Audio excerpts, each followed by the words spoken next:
আরেক লোককে বলতেছে আল্লাহ বড় না মানুষ বড়। অপর লোকটা বলল, তুমি কার সাথে কার তুলনা করো, কোথায় আল্লাহ কোথায় মানুষ?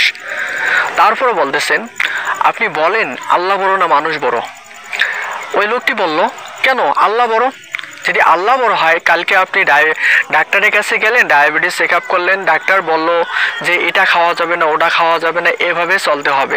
তাহলে এখানে আপনি তো ডাক্তারের কথা শুনলেন, মানুষের কথা শুনলেন, তাহলে তো আপনি আল্লাহর কথা শুনলেন না। আল্লাহ তাআলা তো বলেছেন হারাম খাওয়া যাবে না, 5 ওয়াক্ত নামাজ পড়া লাগবে, হিংসা করা যাবে না, অহংকার করা যাবে না।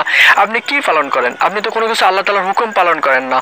উদাহরণস্বরূপ, যেমন আপনি যখন অফিস এসে যান, অফিসের একটা নির্দিষ্ট টাইম থাকে বা 8টার সময় আপনাকে অফিসে প্রবেশ করতে হবে, তখন আপনি কি করেন?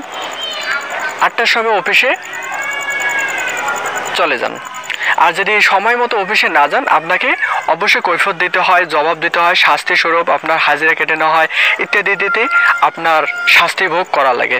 কিন্তু আল্লাহ তাআলা আপনাকে এত কিছু দিয়েছেন, তারপরে তো আপনি আল্লাহ তাআলার হুকুম পালন করেন না, আপনি তো আল্লাহ তাআলাকে মানেন না। ওই লোকটি বলল, ভাই আপনি যে এভাবে এত কিছু বলেছেন, এটা তো আমি কখনো কল্পনা করিনি। দুনিয়ার জীবনে বেঁচে থাকতে হলে মানুষকে সঠিকভাবে চলতে হয়।